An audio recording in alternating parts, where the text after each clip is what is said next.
Hey guys, in this video, I want to take you through how we were able to work with one of our clients, Crow's Nest Oak Barrels, and bring them through the Brand Lab framework so that he could double the price of his product over the competition and still be in demand. So, look, I want to introduce you to my buddy Joe at Crow's Nest, Joe Smith.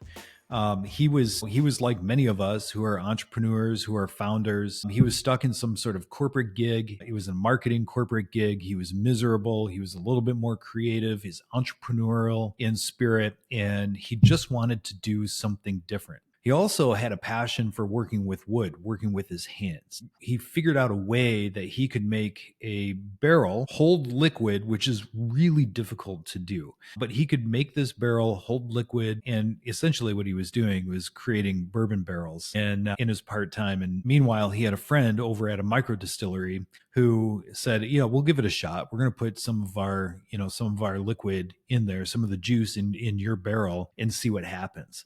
Now, like many of us who get started with passion projects like this and decide to turn it into a business, there are certain realities that we face, and there are certain realities that Joe is facing too. One of them was the competitive landscape. Within the bourbon barrel industry, there are 3-4 main barrel manufacturers. And these guys are creating like 90% of the barrels that are currently out into the marketplace right now. It's very commoditized. It's a price-driven game. Joe knew, or was having a hard time, but he knew that he couldn't compete if it was just price. So he had to figure out a way to get his barrel, to get the message and the value of his barrel out in front of his potential customers. So when he first came to us and we were starting to go through the Brand Lab framework, which, always starts with analyzing the competition, I asked him a few pointed questions. What are they doing? What are they doing really well? What are some of the holes that they're leaving in the marketplace? That sort of thing. So all the questions that we ask within a competitive analysis situation. The answers were really telling. And there were a few insights in there that I think was, that drove us in a direction to build his brand. But basically the main takeaways were this. There's 3 or 4 that are producing 90% of the barrels. You know that already. Each of the barrels are either, fit a certain profile. So like a 1, 2, 3 barrel type. Nobody was willing to bend the process because they were factories. They were creating this commodity. And the more, it was a volume game. The more that they could produce, the more margin that they were going to get in the end. Now, when we moved beyond that and we went into the SWOT analysis, I said, Joe, how do you compete with this? What are the strengths? What are your weaknesses? What are the opportunities out there? And, tell me the threats. So common, SWOT analysis, right? So he goes, well, look, my strength is this. I'm not trying to create, I'm a one-person show. I know that I can create a good product. I know that I understand barrel science in a way where I can manipulate the flavor profiles of a bourbon just by how I assemble a barrel. And we can do so many things. We can get cinnamon notes. We can get vanilla notes, like all of these really cool things within the bourbon or the spirit at the end, just by how we manufacture the barrel. I said, cool.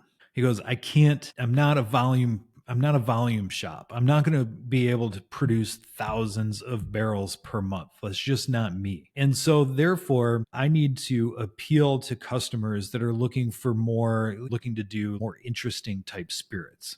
I'm like, cool. Well, that sounds like there's an opportunity there. So what are the threats? Well, the biggest threat that I have, he said, is the fact that my material costs are always going to be more expensive than the factories because I don't have the resources to purchase the material to drive the cost down of the staves, of the steel, of all the things that go into manufacturing a barrel. A big threat. I said, well, how bad is it? What's the delta between what you can charge or what you need to charge to run a healthy business and what the competition is charging?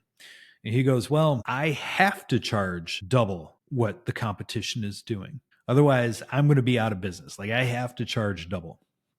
I'm like, cool. So moving beyond that, we going through the process, we get into who the ideal client is, your ICP. When we work with clients, it's identifying the buyers of your product, the unique buyers. I said, look, well, you told me a couple of things within, the competitive analysis. Like you can't compete with them on volume, which limits who you can sell barrels into. So you're not going to be selling to the Buffalo Traces of the world for their production bourbons because you just can't supply them with enough barrels. He goes, no, absolutely right. He said, what makes me special is that I can go in and talk to and appeal to the micro distillers. And in fact, I really want to work with the micro distillers because those are the guys that are trying to do something different.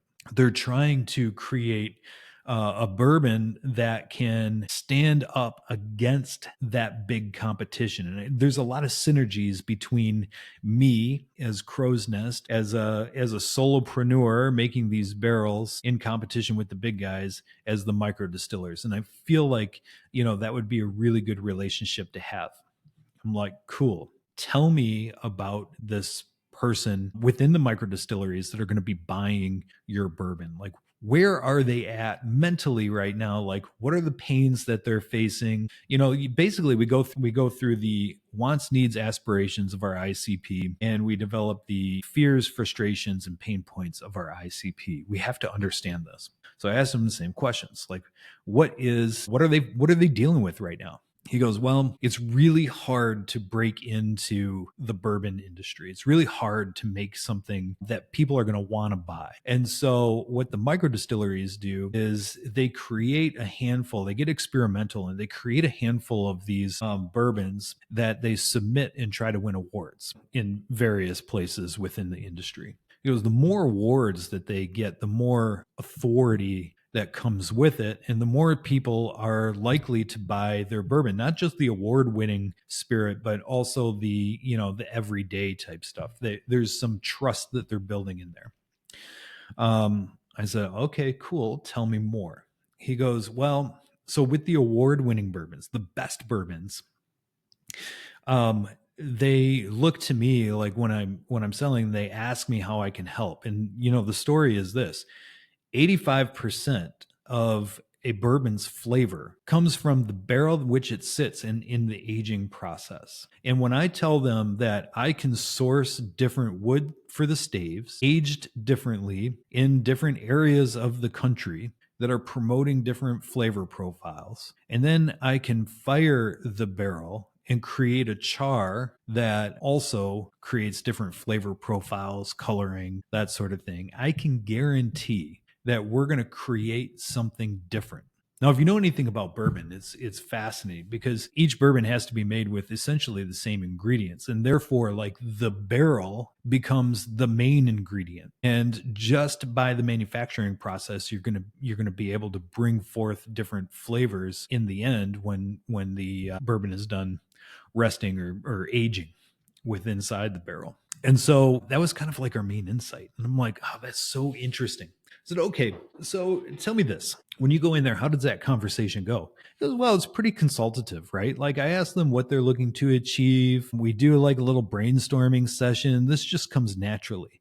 But we do like a little brainstorming session, and immediately I just start thinking about how we can craft that barrel. So I'm like, oh, so you're crafting one-off barrels, or, it's like 5 barrels or 10 barrels, whatever the order is, for a specific flavor profile for these things that are going to win awards? He goes, yeah. I said, fantastic. That is going to be the basis of our messaging. And so we developed that as the main differentiator. We positioned Joe as being the main ingredient within these award-winning bourbons for the micro distillers. And so then we went in and we developed his why statement. So why do you exist? What's the purpose? Joe's purpose at the end of the day was to help micro distillers create the very best bourbons. Now think about that for a minute. If you're a barrel manufacturer, it might seem counterintuitive to have a purpose that is all about creating the best bourbon. And there's no mention of the barrel within that purpose statement.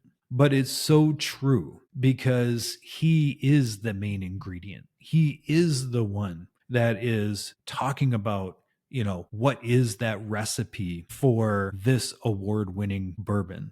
And that became the mission. I mean, that was always the mission that we drew out of him, but that became and remains his mission today. So let's talk about growth. We went through the positioning process. Joe is now positioned as the barrel manufacturer for micro distillers looking to win awards. In fact, the only barrel manufacturer for micro distillers looking to win awards. So what happened? Well, a few years later, now he is at capacity. So he has a waiting list of people that are looking to come in and buy his barrel. He's at capacity year over year over year. He's growing slowly. So it's really important for Joe to maintain that handcrafted, the craftsman. So he's training other people to come in and help him manufacture more barrels. But at the moment, there's some scarcity, which is really good for him.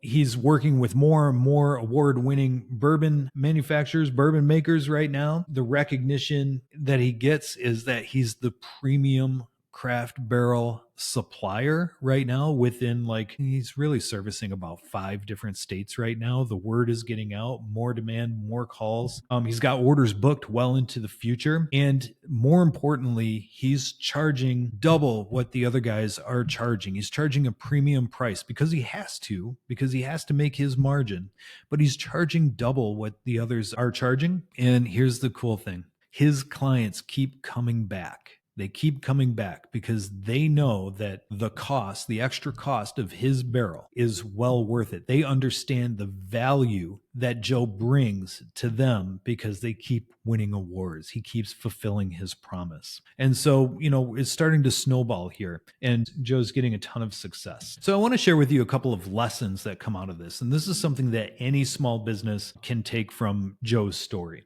There's the power of narrowing your positioning. Focusing on craft distillers versus trying to compete with the factories was huge for Joe. It was based off of insights. It was based off of what they were trying to do. It was based off of their wants, needs, aspirations, and fears, frustrations, and pain points. There's the ingredient versus the commodity framing. So, it's like, look, instead of just a barrel is a need for these distillers to create their bourbon, it was now the barrel is the main ingredient. And if you break out of the commodity, you can create a special barrel that achieves the flavor profiles that you're looking for. So we reframed the conversation. Quality signaling. So every brand element communicated premium craftsmanship. Everything from the logo to the colors to the photography that we put in place, the videos that we produced, everything was all about the craft, the build, the handcrafted. Now, all we were doing was documenting, by the way, but everything backed up the promise that we had. Finally, there was the courage that Joe had to be premium. So constantly rejecting that urge to compete on price. He could not charge the same because he'd be out of business. He's losing money if he charged the same as the factories. He had to raise his prices. So he had the courage to say, no, we are different. Here's what makes us different. Are you looking to win awards? I can guarantee it. This is what it's going to cost per barrel. And then consistency creates that confidence. So the more that he had those conversations, the more consistent proof of the juice that was coming out of the barrels, that reinforced his premium position. And now it gets his customers talking about the product. And now at the different trade shows and stuff, there's a buzz around what is this distillery doing that's so good? What is their secret? His customers are telling his brand story for him rather than Joe just trying to reach out and get his story out there, which is really cool. And that word is starting to snowball. So how do all these principles apply to small businesses? Well, look, through the Brand Lab approach, it's all about identifying those things that make your business different, better than the competition, and giving you the tools so you can properly communicate that out in a way that resonates with your ICP. In Joe's words, Wit and Craft didn't help me build a brand. They help me transform my business. I never make any decisions without considering how it will further the Crow's Nest brand. So if you like this story and you want to know more about how you can position your small business to command the premium prices, to get paid what you're worth, then click through to this next video. I walk you through step by step the Brand Lab framework, and I give you a deep understanding of each one of the 9 steps that are going to get you from blending in with your competition to standing out in the marketplace, commanding premium prices. Stop getting overlooked. People are going to come to you. You're going to create a magnetic brand to help you grow your business. So I hope to see you there.